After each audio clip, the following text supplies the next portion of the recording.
It is the largest and most terrifying predator on Earth. This beast strikes without warning, using deadly speed.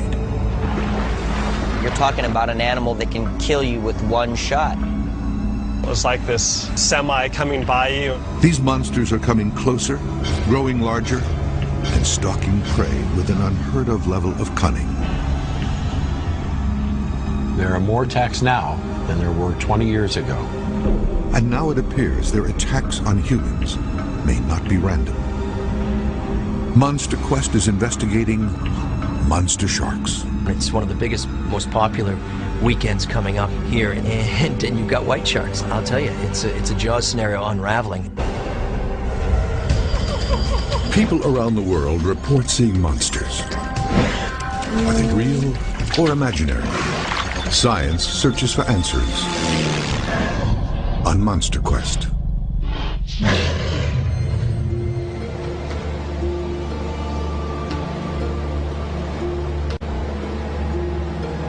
America is surrounded by thousands of miles of coastline, and every year more families move to these communities. What many don't know is that lurking ever closer to shore are the world's most efficient killers. He has a machine that's built to destroy, built to take things out in the quickest, most violent way possible. What I remember the most is that big eye. They have so much power. You know, they can be 2,000 pounds behind their exploratory bite. White sharks along the Pacific coast are bigger, heavier than white sharks found in Australia and South Africa. Eyewitnesses report seeing great white sharks up to 25 feet in length and weighing as much as 7,500 pounds. These beasts are gray in color with white underbellies.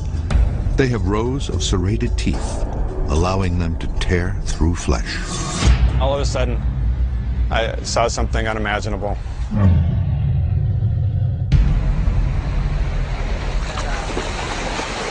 Nine triathletes met for a 1-mile training swim. None suspected a deadly predator was lurking close by. We got there about 6:45. A couple of people were there. The sun was rising as the team entered the murky water. We got in the water, we swam past the break, we did a head count, and then we said okay and started swimming north. Just minutes later, one of the swimmers, Dr. David Martin, was yanked under the water. I have earplugs in when I swim, but I heard something that didn't sound right, and it was Dave screaming. I immediately swam to him. Then the triathletes realized they were not alone. And as I was swimming, I knew that he was definitely saying shark. When I approached Dave and was with him, I saw the fin. We swam back as quickly as we could to the group to see what happened and see if we could help. There was pretty clearly severe injuries. A 17-foot great white had ripped into Martin's leg. The slash it left was gushing with blood. The other swimmers rushed the dying doctor to shore. We just swam as hard as you possibly can swim for the beach. I ran and just started screaming, you know, call 911. The response was immediate. The lifeguards closed the beaches for, I think, a 17-mile stretch. We saw the helicopter come and land. Dr. Martin suffered at least 6 bites to his lower body, including one that severed a main artery. This horrific attack is an example of just how close these deep-sea predators are coming to U.S. coastlines. After that, the lifeguard came over and talked to us and told us that Dave Martin didn't make it.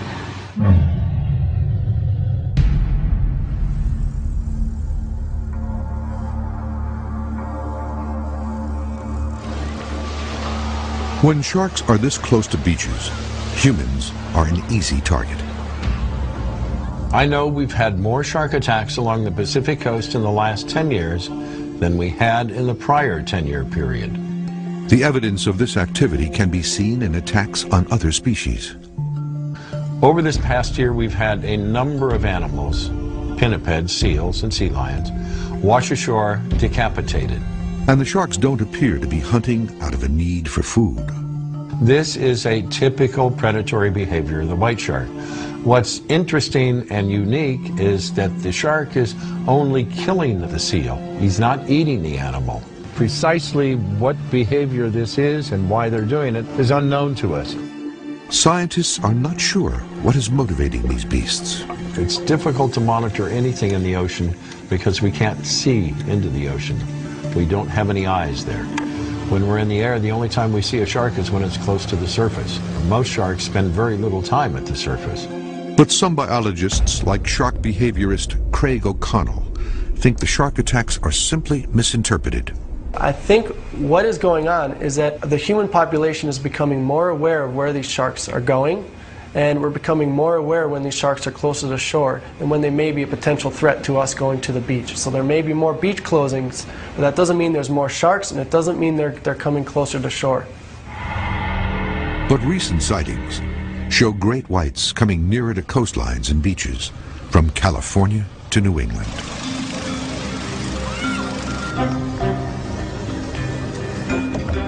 One Monster Quest team will travel to the Pacific Ocean, to an area where great whites hunt along the coast. There they will attempt to attach a camera to one of the beasts to learn where these monsters are going and how they behave when they are out of visual range. The camera system will enable Monster Quest to examine the belief that great whites are developing more complex hunting techniques. Shark! A second Monster Quest team will be in the Atlantic Ocean. They will attempt to attach a satellite tag to a great white to track its movements and hunting patterns. Sightings of the beast off the Atlantic coast have increased, and encounters with man are more likely.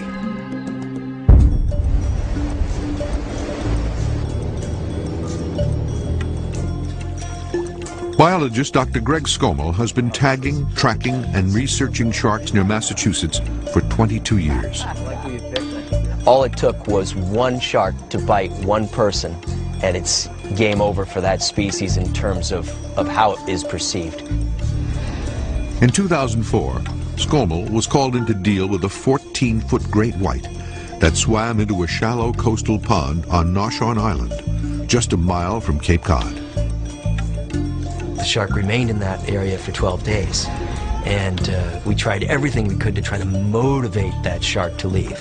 Certainly trying to take advantage of her sensory systems to get her attention to try to spook her out of there. And we couldn't move her. So on the 12th day, we actually had to physically force her out using very large nets. But it was kind of a wake-up call. It was an alarm clock that went off saying, hey, don't forget, there's white sharks in New England. And that's when we started preparing. Skomal understands the fear that these ancient monsters produce. It's a deep primal fear. Who wants to be bitten by something they can't see and ravaged or consumed? It's a horrible fear, and it clearly persists today. The Monster Quest team will search the Atlantic waters looking for evidence that killer great whites are moving closer to populated beaches. Dr. Skomal has been trying to tag these sharks for decades, but there has never been a successful satellite tagging of a great white off the East Coast. Not a single white shark in all that time period. It's my white whale, and I'm Ahab. Sightings are on the rise, and Skomal sees an opportunity. If we can indeed attract a white shark, get it close to the boat, we've got the gear to put a satellite tag in it.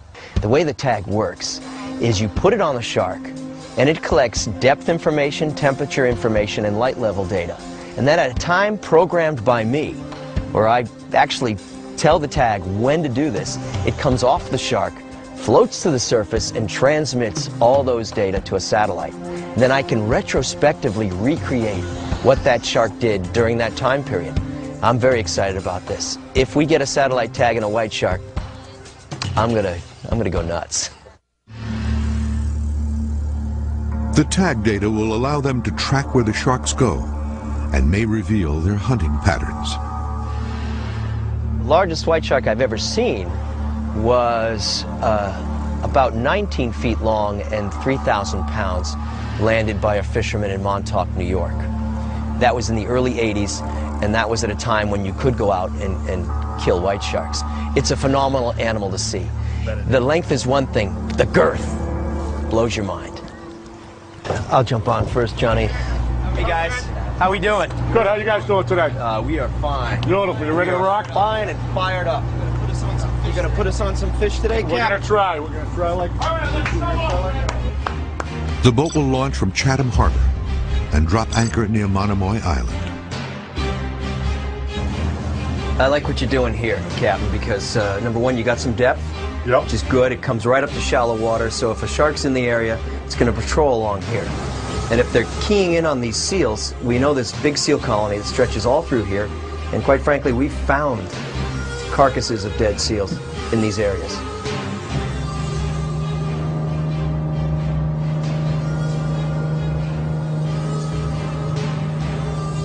They head out and pick a spot to deploy their bait.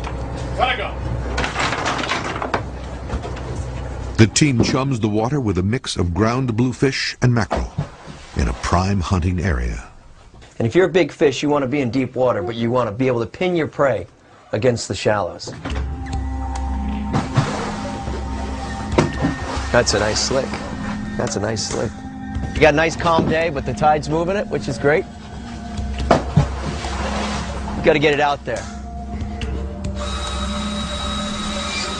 They also add a 5-gallon bucket of blood and a pig carcass.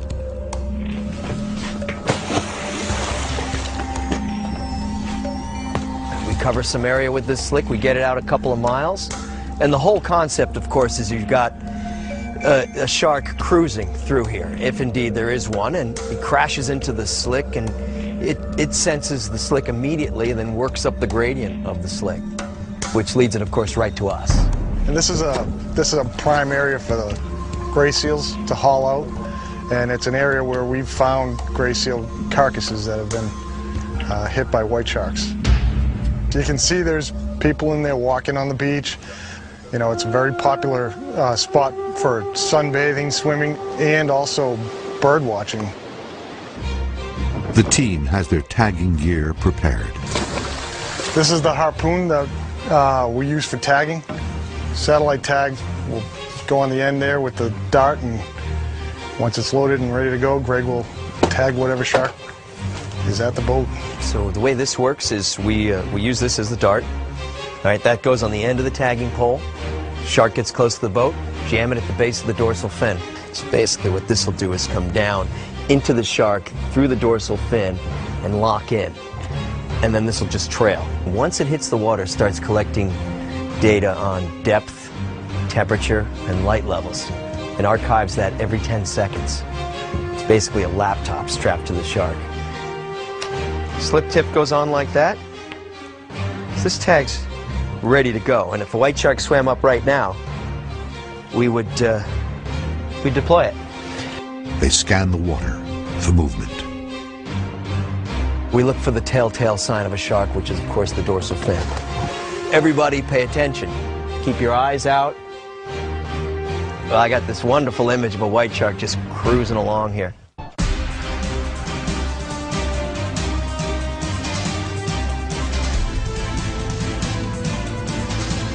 Monster Quest is searching for huge great white sharks that may be coming closer to shore and targeting humans as prey.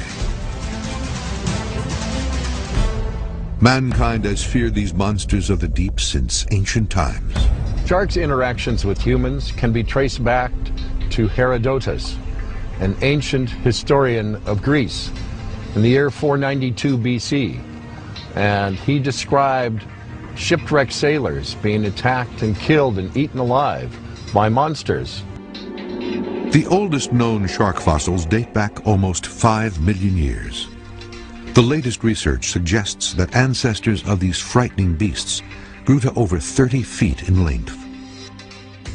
Those who made their living on the water, whalers and fishermen, lived in fear of the beasts for centuries But it wasn't until 1916 that the world saw them as unstoppable killers.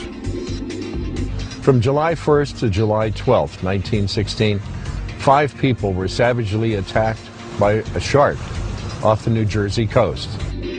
There's speculation that a white shark was responsible for all 5 attacks, which caused the deaths of 4 people and the amputation of the survivors' left leg. The attacks ended shortly after a great white was killed, with human remains in its belly. The panic that ensued during those 2 weeks would later inspire the movie Jaws.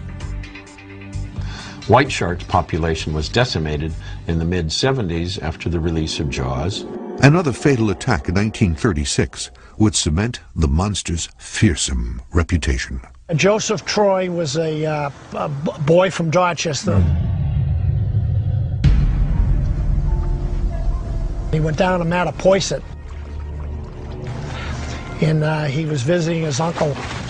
And Troy was out swimming in the afternoon with a Walter Stiles, and they were off of Hollywood Beach in Mattapoisett.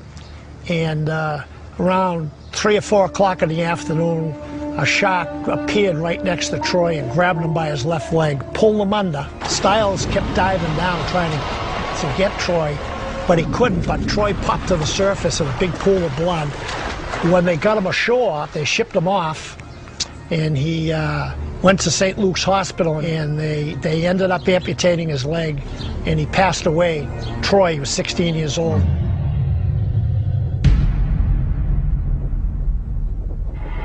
Today, the shark population is rebounding, and these beasts may be returning to coastlines and public beaches. What I remember the most is that big eye.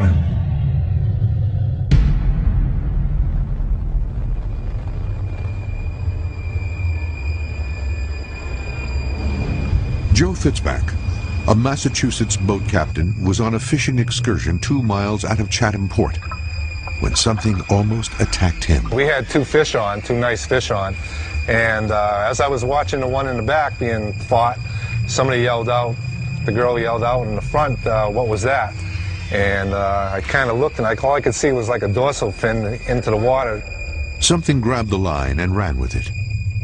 Then all of a sudden the line went limp, and when she reeled it in, all I had left was the head. Then they realized something was under the boat. As it went underneath the boat, it made a big circle around and came up, and it started bumping the boat. The shark hit the boat repeatedly. Then, after a few hard impacts, the water went quiet. As I was picking it up on the side of the boat, the shark came right up from underneath. That's when I noticed that it was a great white. I could see the big black eye. His lips were kind of pulled back, so you could see the shape of the teeth. From the head where he was and to the back of the boat was 14 feet. The shark came right up from underneath, grabbed the whole of the fish and just stripped the whole innards and stuff right out of it, and all I had left in my hand was the head of that fish. He was probably 18 inches away from my hand. The close encounter still haunts Fitzpack today. I'll never forget how close I was to, you know, really the working end of a great white shark.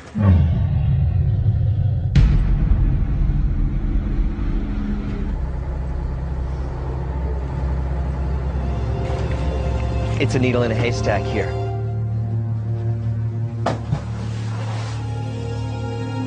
The search off the coast of Cape Cod is proving difficult.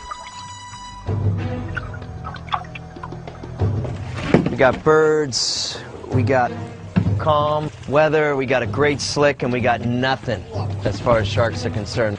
I don't think there are a lot of white sharks. If there were, I would have tagged a lot of them by now. I've got 22 years in the business trying to tag a white shark, and I haven't yet. The light is fading. You know, my opinion is we move the operation north.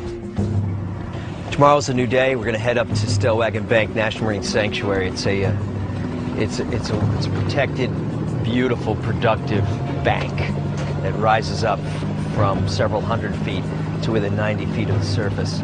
We got, you know, some reports in the last few days of large fish hanging out in the area, large sharks in particular. It's just the player didn't show.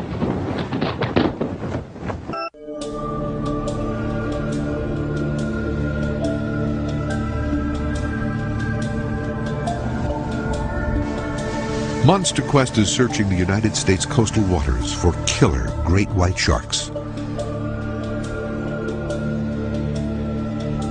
New research suggests that these monsters stalk their prey, strategizing before striking, with the premeditation and precision of a human serial killer. Sharks are actually learning where the best hunting spots are. Shark researcher Dr. Neil Hammerschlag has spent the last 8 years studying the attack strategies of great whites in the waters around Seal Island, South Africa. The sharks are picking their hunting spots, camouflaged against the bottom through deep, dark, murky water, peering up to spot the silhouette of a seal against the water surface. This anchor point was not where the sharks had the highest chance of intercepting their seal prey, but instead was some sort of an optimal balance where sharks could detect prey, remain undetected by the seals, and even avoid competition with other sharks. Hammerschlag calls these optimal stalking territories the underwater equivalent of dark alleys. They're using some underwater alleys and using the underwater bottom topography to hide from or sneak up. Using criminal profiling methods, Hammerschlag has tracked these beasts and identified the stalking areas around the island. Like human serial killers, the great white thrives in shadow. We use a technique called geographic profiling, which uses the link sites of where attacks take place, usually criminal attacks on people, and plug it into this mathematical program called geographic profiling that uses the linked locations in this very fancy mathematical model, which determines where the highest probability of that criminal who perpetrates the attack is actually stationed themselves. Sharks and serial killers are obviously very different. They have a different motive, but basically they're using complex, similar underlying hunting strategies, which is the need to encounter their prey, avoid competitors, avoid being detected, and the need to use the underwater highways and other things, and that there's some linkages between their attacks. Attacks that demonstrate the deadly efficiency of these killing machines. The sharks are hunting primarily under low light conditions, like during dawn and dusk. And during times where it was overcast that day, they increased their hunting activity.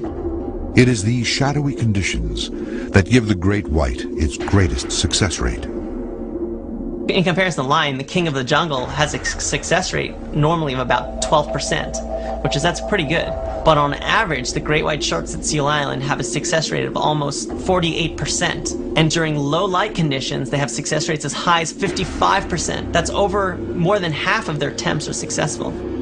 What we found has never been shown before is that when their success rate drops to about 40% at high light levels, they just stop hunting. So they actually know to stop hunting when the chances of them making a successful kill is low. Other animals would just keep hunting and, failing, but the sharks actually stop when their chances of actually making a successful kill is dropped. The great white targets vulnerable victims, the weakest of which can be maneuvered and isolated for slaughter. They'll let different seal groups pass by, older seals, and in a big group of seals of different ages, sometimes the younger ones can't swim as well and they start trailing off the back end of the group. The sharks notice it right away, they isolate that seal, and they launch their attack on that animal. The great white favors the blitz technique used by human serial killers like Jack the Ripper. Attacks so quick and brutal that the victim has no time to react.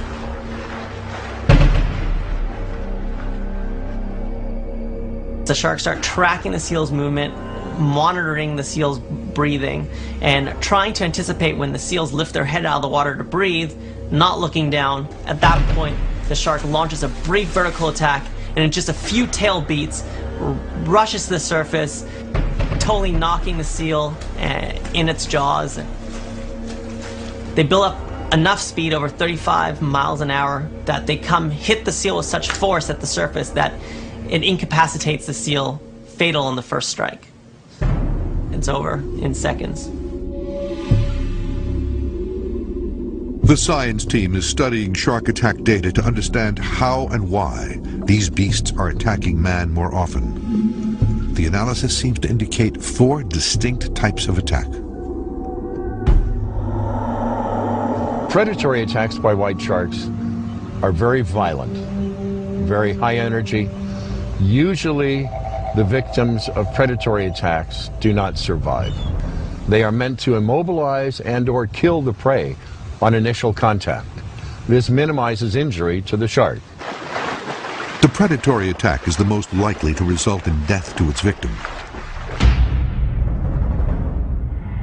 Generally, it's a single bite, then the shark will back away and then come in at its leisure to finish off the prey. These types of attacks are for feeding. An example of a predatory attack occurred in 1981 near Pebble Beach, California. And it was a massive animal. A young man went surfing alone in Monterey Bay. The next day, 2 young men walking along the beach found a surfboard with a large bite removed from it. 2 days later, Louis Boren's body washed ashore. He had been struck 1 time. The configuration of the wound, its location, immediately told us that it was predatory because the shark in a single bite had removed all of the tissue and organs that from under his armpit into the center of his chest, the sternum, and down and out over the top of the hip. So the shark had removed that entire section of Louis Boren's body in a single bite. Measuring the size of the bite revealed just how monstrous this great white was. And it was over 20 feet.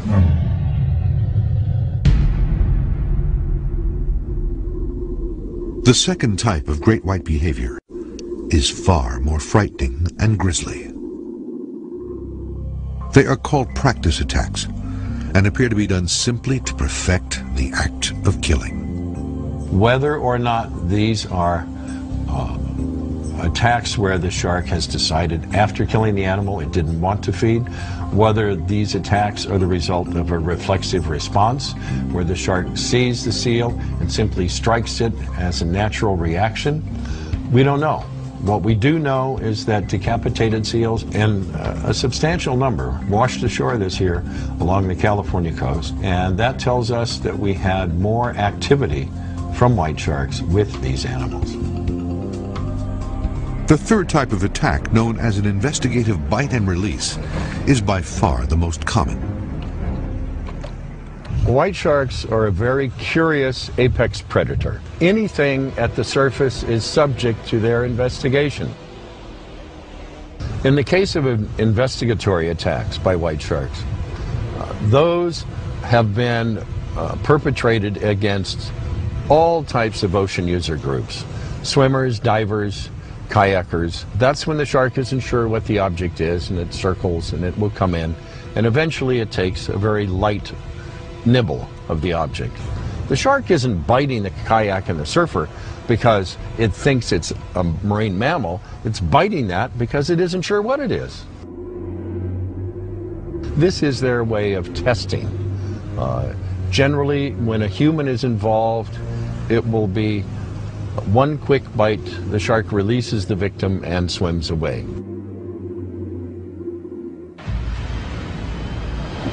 The fourth type of shark attack is a defensive or territorial attack. In the case of David Martin, it would appear that that attack was not predatory, that it was probably some form of threat, territorial displacement behavior by the shark. In the case of a territorial attack, the individual invades the shark's space. The space could be a specific location that the shark is using, possibly for feeding or pupping. And if you invade that area, the shark is going to try to drive you off. David was bitten multiple times, at least 4, possibly as many as 6 times by the shark. The shark returned and continued to bite him a number of times until the witnesses, the rescuers, you generally do not have that type of interaction between the subject and the shark when it's predatory. Territorial attacks are just as devastating as predatory attacks, and any animal can be a victim. Off an Australian swimming beach in 2009, officials found a dead 10-foot great white, killed by this territorial type bite. Its attacker was estimated to be a great white over 20 feet in length. The cannibalistic attack was visual proof that these monsters will defend their territory against anyone or anything that gets too close.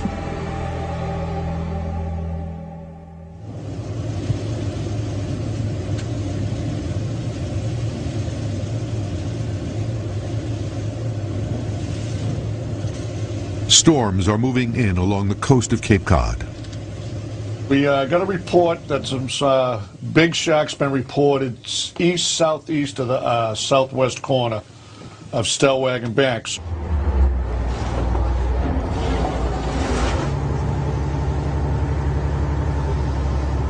Boston at Blue Hill Observatory, it was 63. Wind northeast at 12, gusting to 20 miles an hour. The conditions will make sighting from the boat impossible. So a dive team is dispatched to see if they can get an underwater view. Judging from the Coast Guard flag, it's blowing about 15 to 20 northeast, which is probably the worst wind we could have for where we're going. Definitely not ideal. Usually a day that we'd probably, stay at the dock. We're not that far from port now, and you can see the seas are definitely building the further out we get. The wind's probably picked up a good 5 knots, and there's patchy fog blowing around, so we're getting down to some low visibility. I mean, we'll find out fast if it's too rough or not. The dive team tests the shark cage. If it's bouncing up and smashing off the boat, there's no way we can put a diver in and risk that. If the diver got his hand or arm caught between the cage and the boat, he could break his arm, he could break his fingers. Okay, let's give it a shot, see what it looks like. Ready?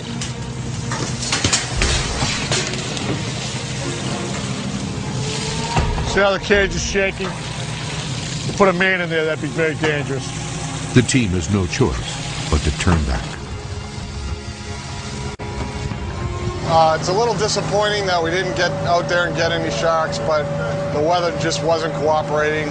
The further we get out there, the more the wind picked up, the heavier the seas got, and it just was too dangerous to deploy the cage, and it would have been a really hard time spotting sharks in these weather conditions. So it's disappointing, but we know they're out there.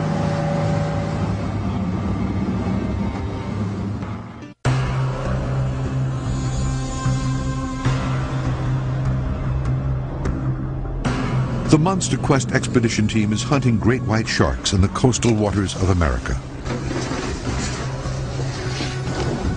and trying to determine why attacks on humans are on the rise. There are more attacks now than there were 20 years ago along the Pacific coast of North America.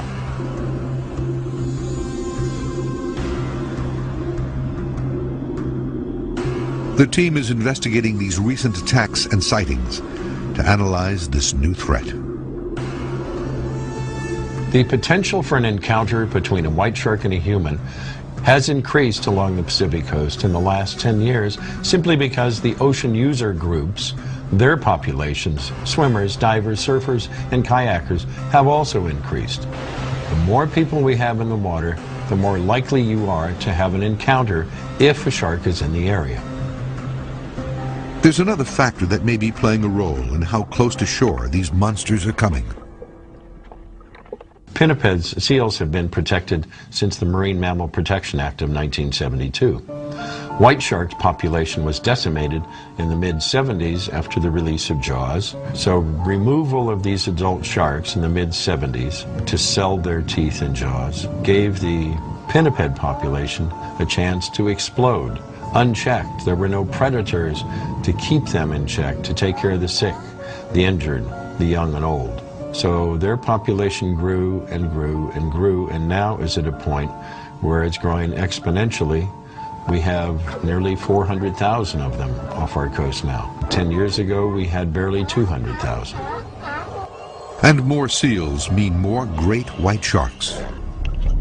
You can expect to see them close inshore when you have pinnipeds along the shoreline. White sharks generally do not attempt to feed upon pinnipeds until they reach a length of about 10 feet, 3 meters. With more great whites hunting for seals, there is a greater risk of a shark mistaking a human for a seal. The growth rate of white sharks along the Pacific coast is dependent upon the available food. The more food the shark has to consume, the larger and faster it will grow. There's another troubling consequence to this. With access to a steady food source, great whites can gain 100 pounds and grow a foot in length in as little as 9 months. We have white sharks that have been reported this year that some people have said are in excess of 20 feet and as broad as a station wagon. Animals of that size probably are in the 19 to 20 foot range, and it's highly conceivable that their weight could exceed 5,000 pounds.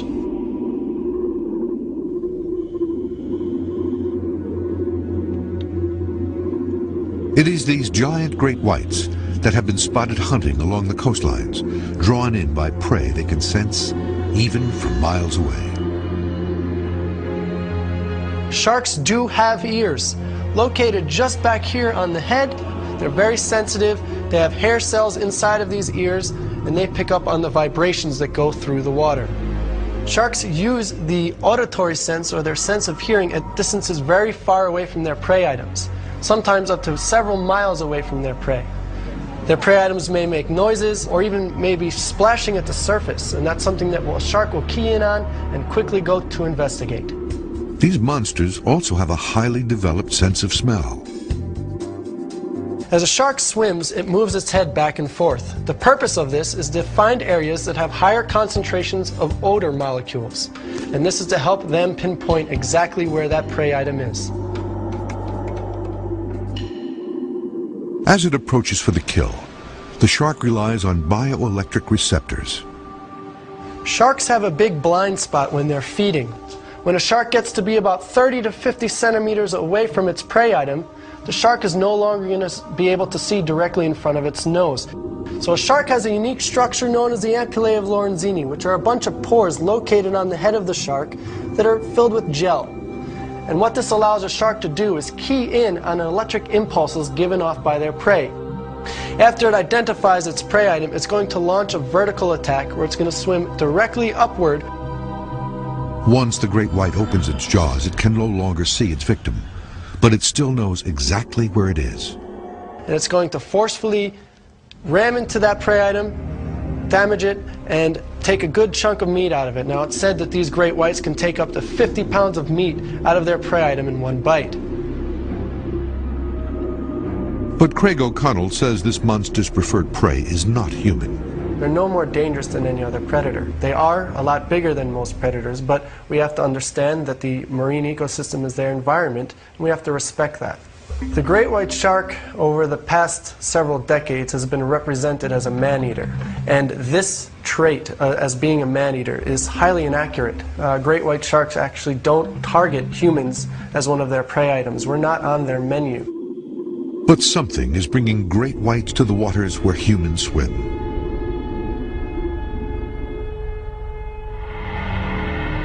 The big thing is about white sharks, we never go looking for them.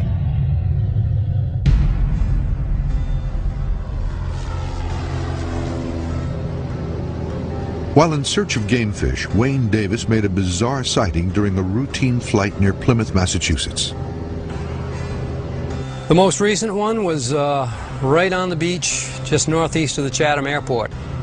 It was a day after kind of a big storm. The water was all murky brown and green. Big surf. So I whipped around, got my camera out, went back out and found him. He was right where I left him. Just outside the surf line, 200 or 300 yards. The massive predator was just off the beach with its victims in sight. Just south of this beach, not a mile, and the white shark was headed south, was a gang of surfers. I wouldn't want to have been a surfer there. If I had been a surfer down there and I knew that shark was there, I would have gotten out of the water.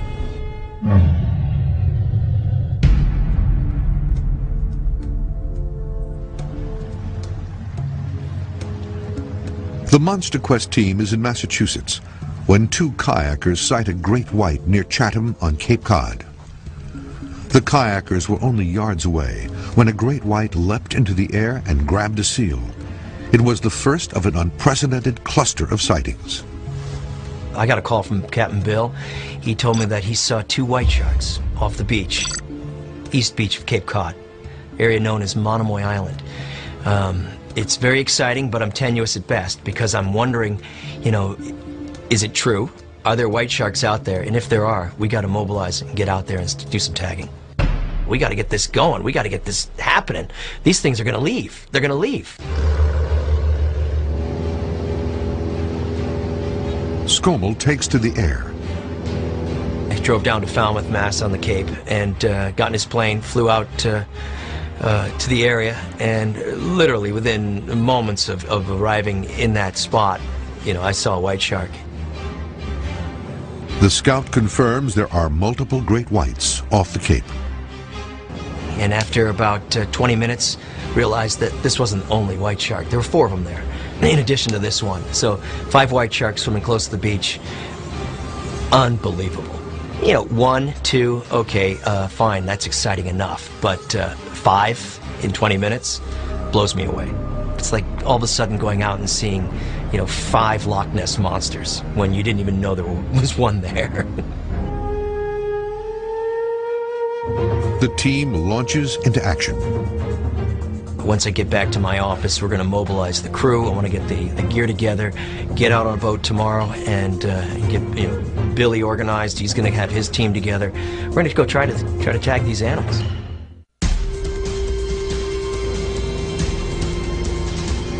Monster Quest is investigating great white sharks along U.S. coastlines. Coastlines where these beasts seem to be attacking humans with increasing frequency. Man has feared these predators for centuries and the dangers that swim just offshore. When we look at the history of shark interactions with humans along the Pacific coast of North America, we can find interactions with coastal Indian tribes and sharks all the way from the lower parts of California extending all the way up into British Columbia. Legends and tales of sharks tipping over canoes and eating the occupants are common. They even had prayers and offerings that they would make before swimming out on seal hunts in order to keep the sharks from attacking and killing them. One of the most frightening attacks in the Pacific occurred near Monterey, California in 1952. He was swimming with a friend when attacked by a white shark. Barry Wilson and Brookner Brady Jr. were swimming when Wilson was suddenly pulled under. Brady had a knife with him and began stabbing the monster. The shark thrashed around and the knife was dislodged from his hand, and the shark released Barry, and at that point 4 skin divers that were diving nearby came to their rescue. During the swim to the beach, the shark returned at least 3 or 4 times and bit Wilson. The shark was able to find Barry by using its nose, following the blood trail because the artery had been severed. Wilson was the first person to die in an area that would become the epicenter for great white attacks.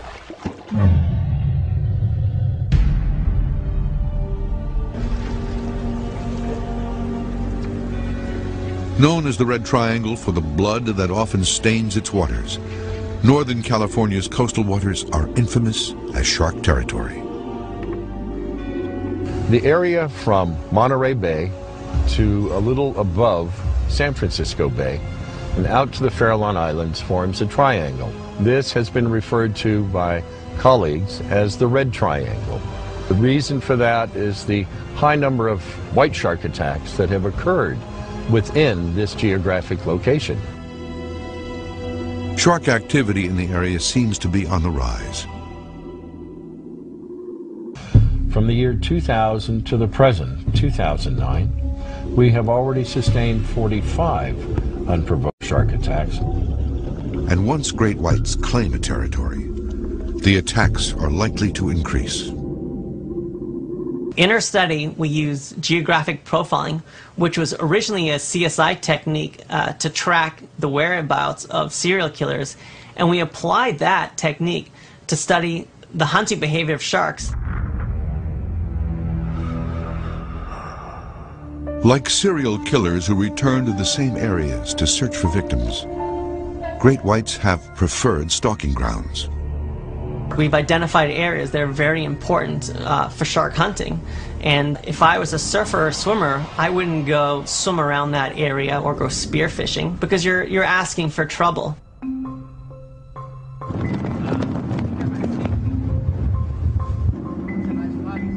A Monster Quest team is headed to Mexico to track great whites in the Pacific. They will attempt to attach a camera to the dorsal fin of the beast to record its movements and aggression when the shark is out of visual range.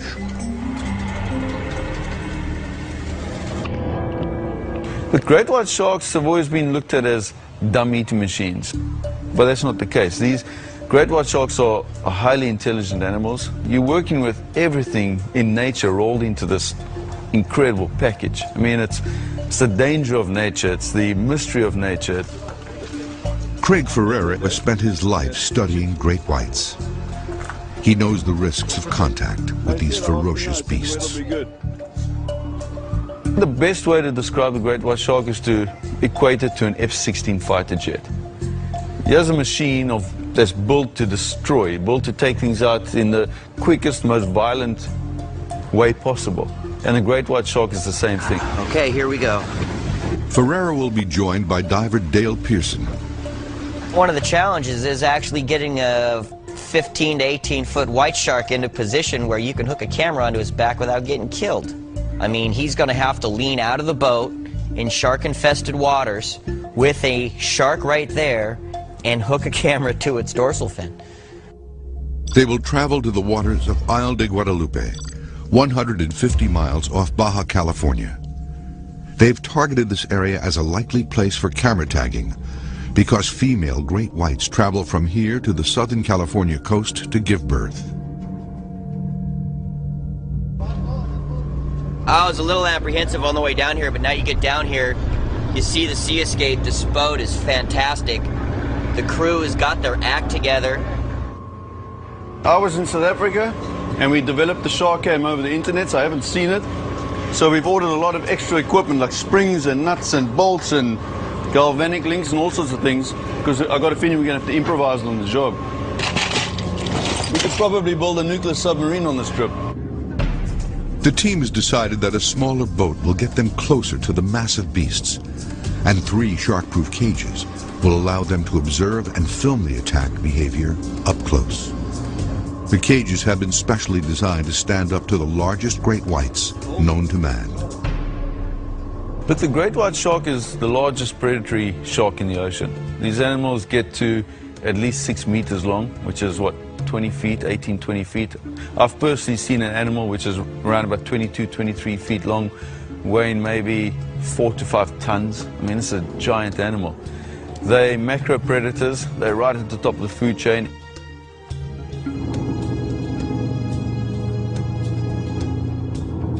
The team sets out for the island.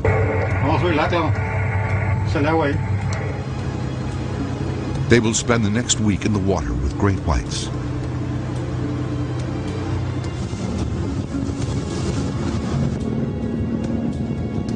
And they are well aware of the dangers they will face. And those who spend time in the ocean know just how quickly the beast can strike.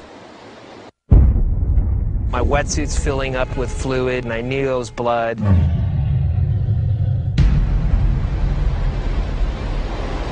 Brian Kang was spending the day surfing his favorite break. After surfing the inside for a few minutes, I decided to make my way to the break that was further outside. The 38-year-old was waiting for a wave. I got hit and drugged for about 20 yards. I look over to my left-hand side, And I see the tail. I see this huge tail sticking out of the water, about 4+ feet out of the water, and just thrashing wildly. The tail was so far away that I was like, oh my God, this is a huge shark. The 17-foot great white tore into Kang's hip and began dragging him out to sea. It takes me for like 20 yards and then drops me off. I'm completely freaking out. I know I'm hit. My wetsuit's filling up with fluid, and I knew it was blood.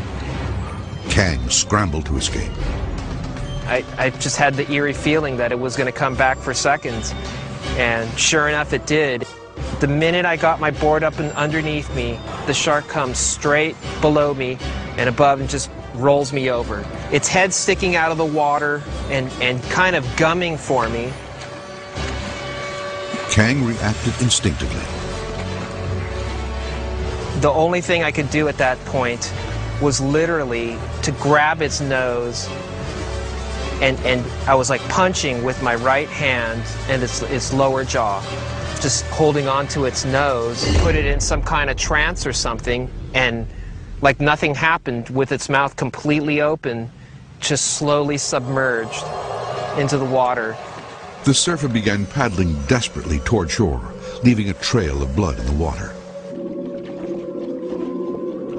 Kang was rushed to the hospital, where doctors needed 60 stitches to close the bite. I believe it was like near 60 stitches and staples. Amazingly, you know, that's pretty minor for a shark attack. Obviously, I feel, you know, very lucky. There's times where I really wonder I'm still alive.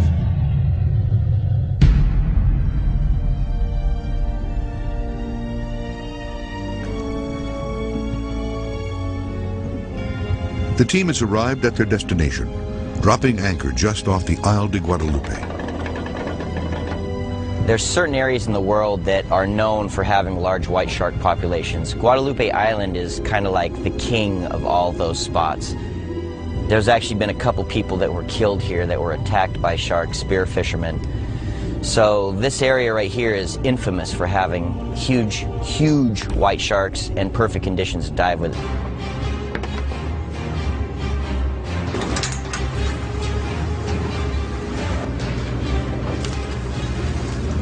Shark expert Craig Ferreira has suggested the team stay in one location to let the great whites learn of the new food source. It's a little bit obscure on the radar, you know, in the shark world. It seems like a difficult place to get to. I must be honest, it actually looks like white shark world, but the fact that it's so far from land, like 180 miles from land, we're on our own, so we're isolated out here. We're in our own little world. We can't go back to shore and buy something to come and repair some kit. So I think we're going to have to be a lot more careful with what we do out here. The plan today is basically we got to test a lot of stuff. You know, the first day is always the hardest one. The goal of this expedition is to actually hook a camera onto the dorsal fin of a white shark and be able to record some footage of its actions once you do that. So many variables, so many dangers. Just as you put the camera on, you know, the shark can whack the boat and damage the camera. Once the shark takes off, you've got to chase the shark, you've got to be on it. You can lose the camera, so there's a lot at stake here. The shark cam is non-invasive. Great whites, though deadly, are a protected species. The team drops the specially designed camera down to 100 feet. And we've got one camera, one shark cam, and even just testing it today, dropping it down on the line to see if it's going to leak. And my heart's already pumping there because I'm thinking if the shark comes on and grabs it, it's gone. Good.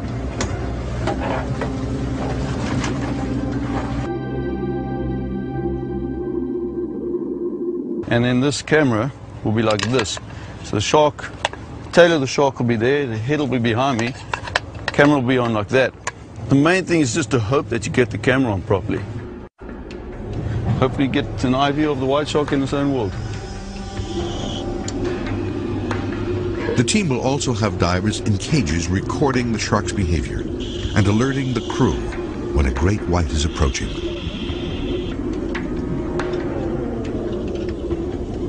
But there are some things the team can't schedule. It's a very non-invasive way to hook a camera to an animal. Shark!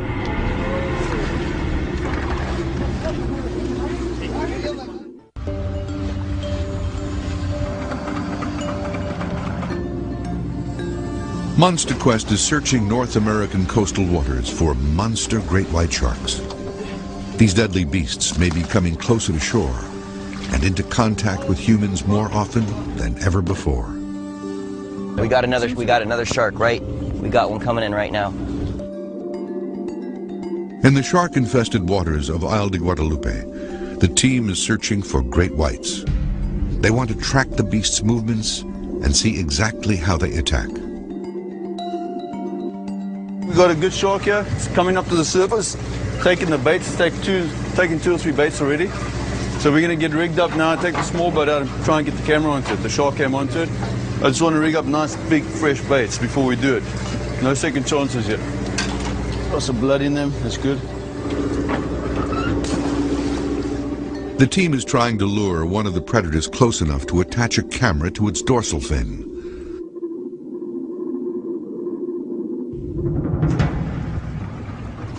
The boat has just dropped anchor, and already the beasts are gathering. The team estimates that the sharks are all at least 16 feet in length.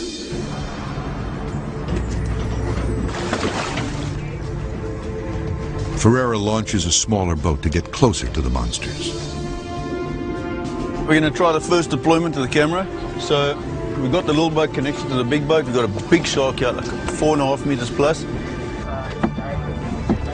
What the plan is here is that the shark coming for the bait, Fernando will guide the bait past the boat. Hopefully the shark will follow the bait up the boat, and then I'll be in the middle between the shark and Fernando, and as it's come past me following the bait, I can put the camera onto the shark. It is a move that will require split-second timing. The team has attached a guideline to the camera to retrieve it. There's a lot of sharks in the area. They're not coming up to the bait though. They seem to be just circling around.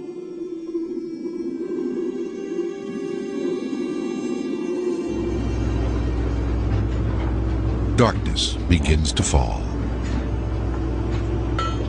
There's 2 big sharks around the boat. They suddenly came up out of nowhere. So we're going to give it a quick bash before it gets dark. See if we can get a camera onto one of these sharks. Man! Come again. Okay. Beautiful. Okay, throw the bait out again. Okay, it's going under the boat again.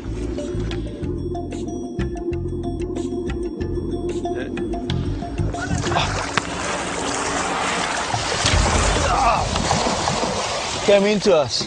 Damn it. Okay, that was perfect. Took our bait again.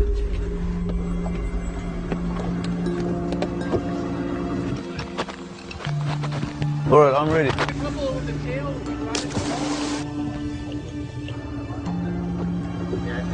I can't see her now. Oh, it was passing by, but I don't see it anymore.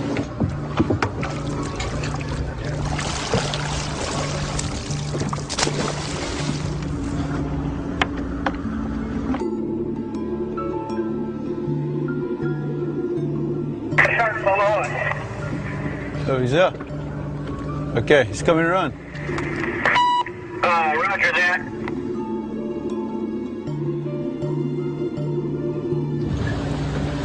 Whoa, whoa, whoa. All right. I'm not going to get that back. Whoa!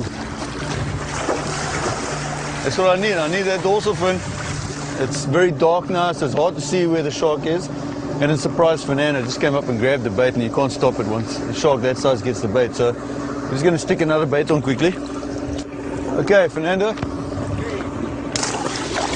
Shark that size, once it gets the bait, here it is right here, and turns around, you can't stop it. It's just too much power. Okay, he's coming around. Okay. Oh, here he is, right here, okay. Okay, that's it. It's a little bit skewed.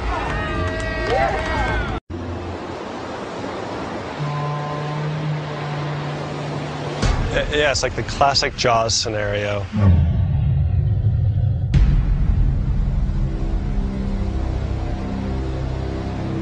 Surfer Royce Fraley knows just how prevalent great whites are in Pacific waters. He has witnessed multiple attacks in his 43 years. Fraley has also been chased by great whites twice before and been in the water when other surfers have been bitten and attacked. His latest encounter occurred in the winter of 2006 when he felt a terrifying and familiar presence.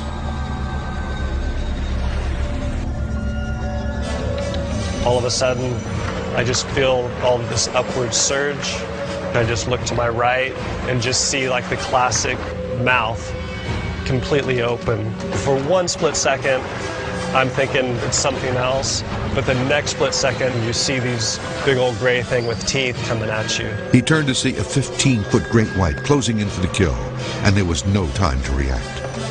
And the next second, I'm going down.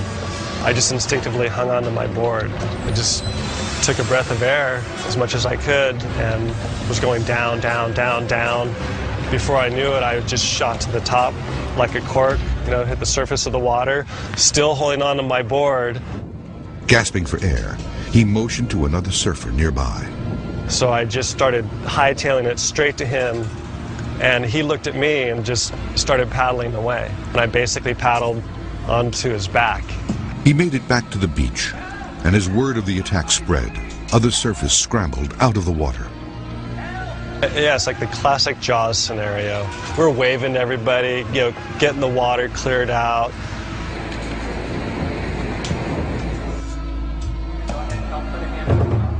Royce was lucky. I pulled my wetsuit down, and surprisingly, I just had these 4 little marks on my hip. The shark had left an 18-inch wide imprint of jagged teeth. The board literally saved Royce's skin. It was like this semi coming by you and just kind of grazing you. Somehow avoided disaster.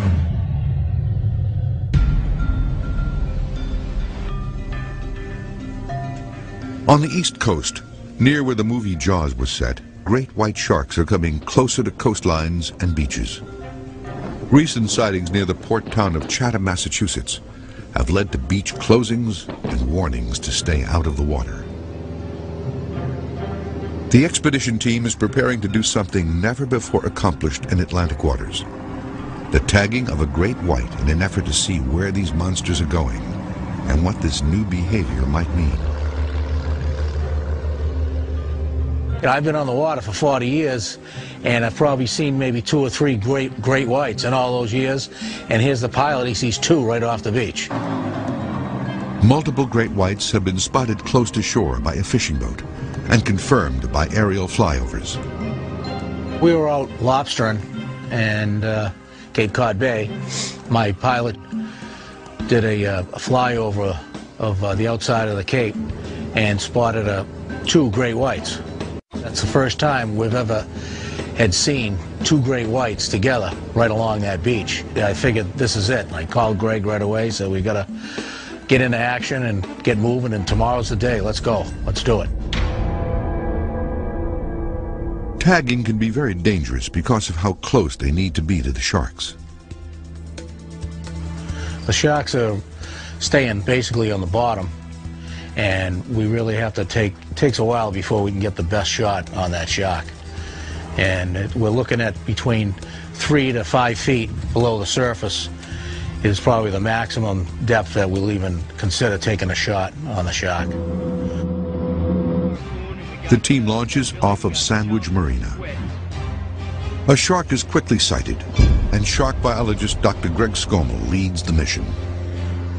The spotter plane put us on this 12-foot shark. It was swimming about maybe 100 yards off the beach. We mobilized very quickly, and the mix of ingredients that made Jaws so popular were starting to happen right here in New England again, but in real life. This wasn't a Hollywood production. We had a tourist town. We had a very popular weekend, a holiday weekend. We had white sharks, and we had researchers, and we had a harpooner. The pilot leads them to a 10-foot shallows about 150 feet off the northeast shore of Monomoy Island. This is great. It's early in the day, and we got a shark sighting. Let's go tag him. We get this shark tagged, I'm going to have the day of my life. The team takes their position. The harpooner, Bill, goes out on the end. In this case, I followed him. I came out right behind him, so we're both balancing on the end of this pulpit. And it's like walking the plank. Get ready to back it up! Get ready to back it up when I hit him! They see the monster before it sees them. Left, left, left, left, left! And we got over it, and I'm going, Billy, come on, tag it, tag it, tag it. Put it in, put it in, put it in! It's like his arm was spring-loaded, waiting. So it's coming up, and then, boom, he releases the spring.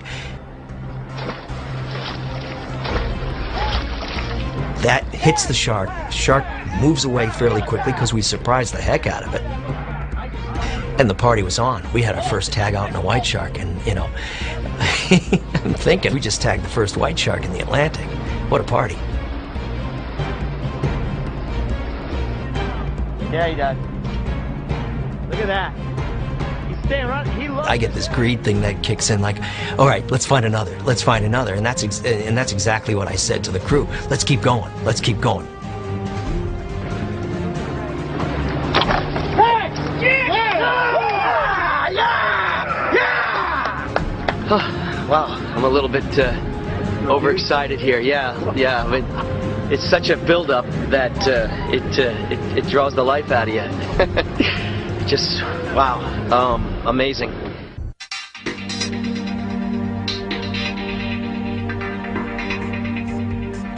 Monster Quest is searching the coastlines of America for massive great white sharks. These beasts appear to be coming closer to shore and preying on humans in ever-increasing numbers. Some experts who have analyzed where and when great whites attack believe they may be staking out specific territories. We applied the geographic profiling model, which was developed to analyze serial killer and serial rape patterns, and we were able to successfully analyze shark predation. When we look at criminals, we find similar patterns. So in both cases, you have a strong influence of geography. You have the need to find targets or victims or prey. There is a similarity in how serial offenders hunt, how all criminals hunt, and how animals predate.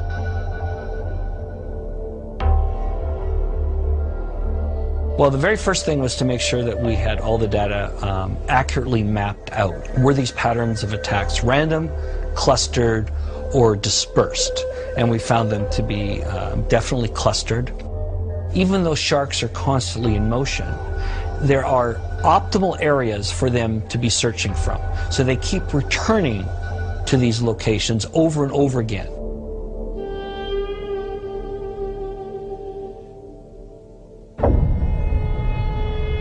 And I looked down and I saw what at first I thought was a dolphin. I was like, no, they're way too big.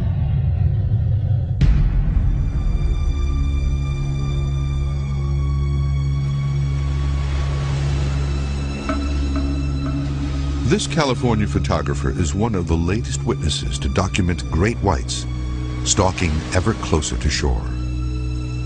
And I looked down and I saw what at first I thought was a dolphin. I was like, no, they're way too big. And I thought it was a whale. It's like, wait a minute, it's not moving like a whale. It got a closer look, and then it was a white shark. I know sharks. It was a white shark, and it was a big one. So I told the pilot, I was like, go down, we have to get this. A couple of times I was shooting the shark, and I panned up to show how close we were to the Malibu, the coastline at Malibu. The shark was actually, I would guess, about a quarter of a mile off the beach. The monster was bearing down on a spot where humans were in the water. Probably a mile north of Surfrider Beach in Malibu, which is Surfrider Beach. It's one of the most well-known surf spots in the world. It was swimming kind of lazily, but you could see it was looking for food or something. Later analysis of the footage allowed experts to estimate that the predator was over 15 feet in length. It was like looking at a school bus underwater. I have not seen a white shark that big. I mean, I've seen a couple of small white sharks and a bunch of other sharks, but I've never seen a great white that big, this close in these waters. The following day, the body of a headless seal was found near the Malibu pier.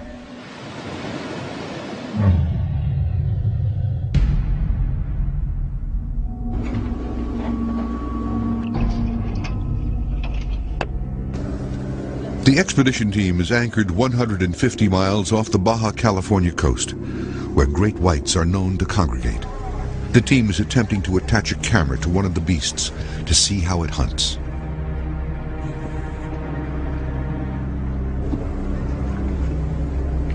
Okay, that's it. It's a little bit.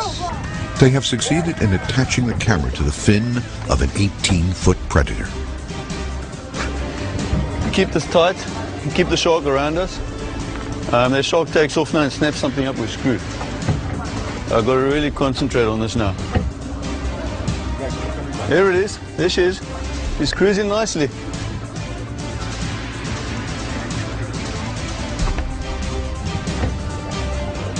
Camera went on a bit skew, but it's still on.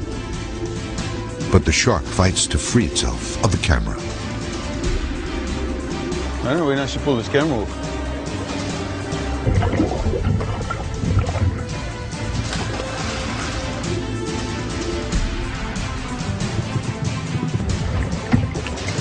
Okay, I'm going to try and pull the camera off.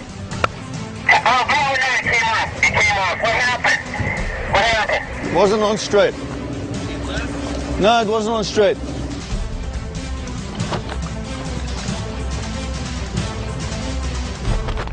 We got it on, it worked really well. It did the job exactly what, that was in my head, what I envisioned. The only thing is I think we got to move.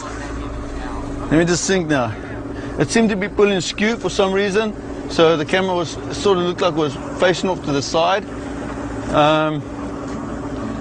Perhaps we got to adjust the camera forward or backwards, I'm not sure. I must just think about it a bit, but I'm excited. I think that's a good test. I think that's it.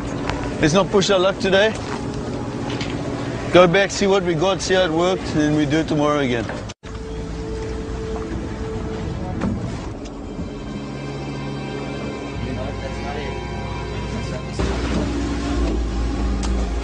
The next day, the team spends hours watching as the sharks circle just out of reach.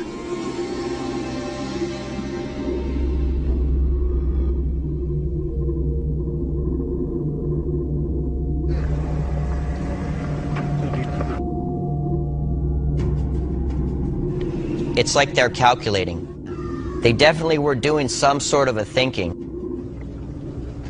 The sharks seem to be keeping to the shadows.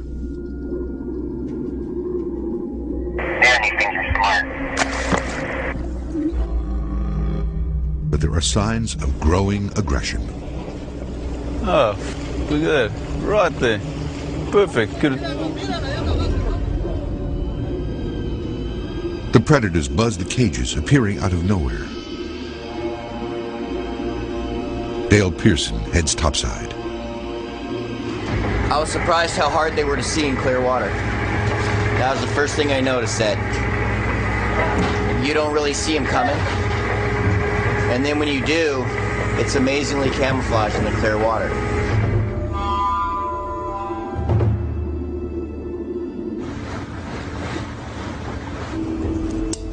The aggressive nature of the sharks has the team on edge.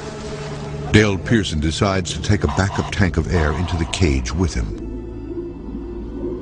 It was a little more dangerous than what I expected with the hookah lines and everything coming down. There were so many sharks around. One could have easily grabbed a hold of the hookah line or got tangled into it and ripped me right out of the cage.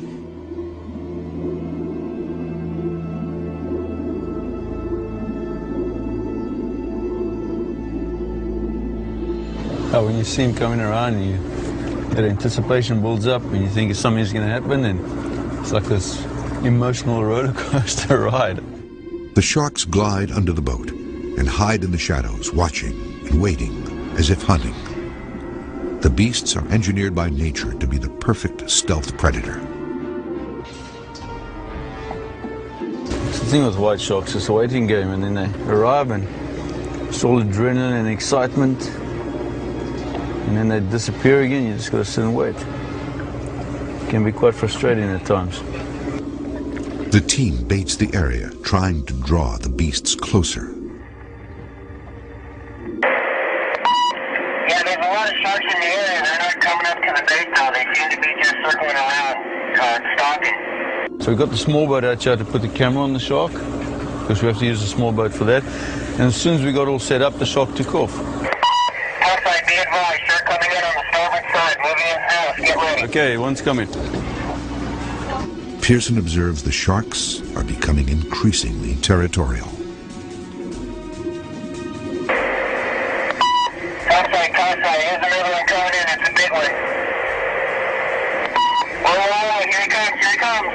Okay, it's coming around the back of us. Topside, big one, coming into the bottom of the boat, towards side. This could be it.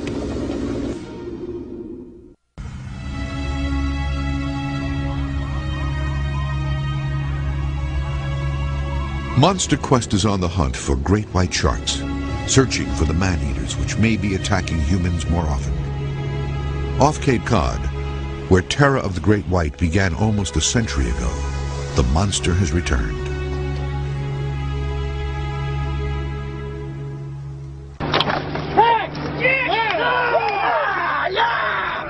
We saw another 3 or 4 sharks that day that were not tagged.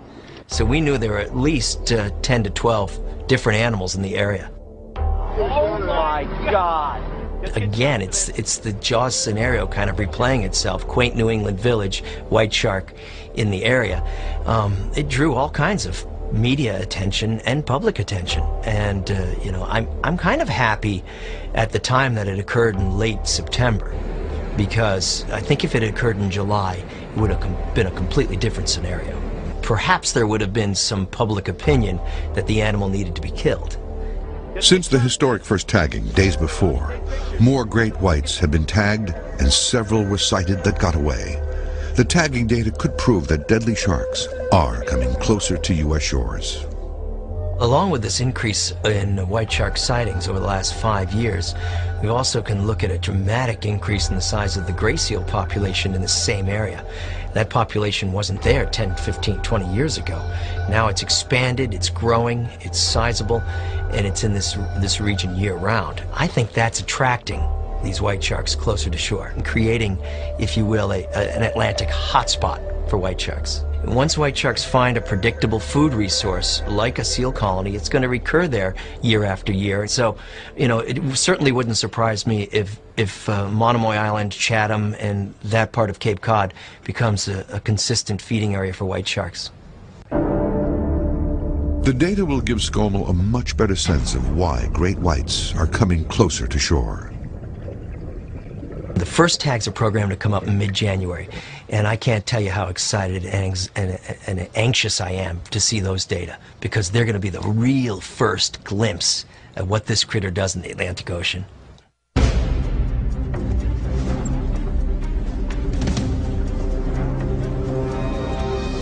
In the Pacific, supplies are being depleted and time is running out.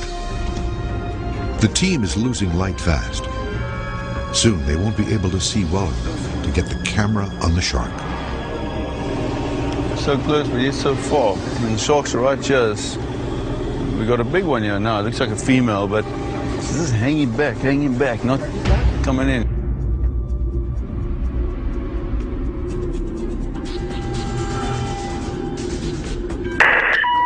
He's still here. He's just down circling. Oh, yeah, okay. Damn, they get in there,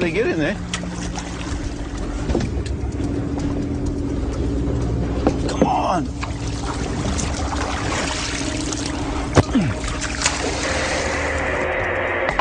Topside, be advised, shark coming in on the starboard side, moving in south, get ready. Whoa! Man. Wait.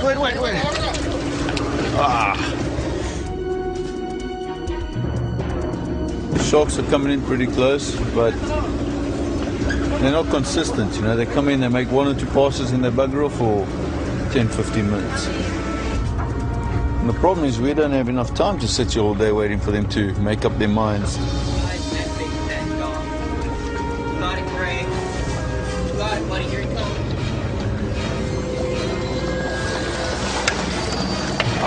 Close.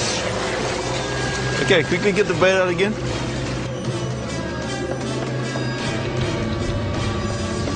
Come the other way.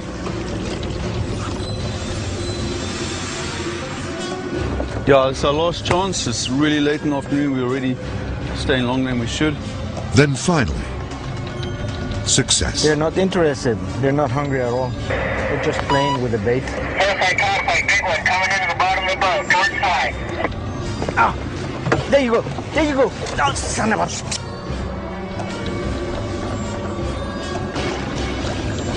I'm taking it back.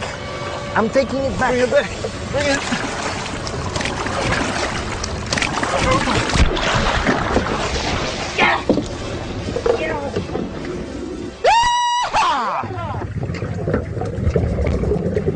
The team has camera tagged a great white shark.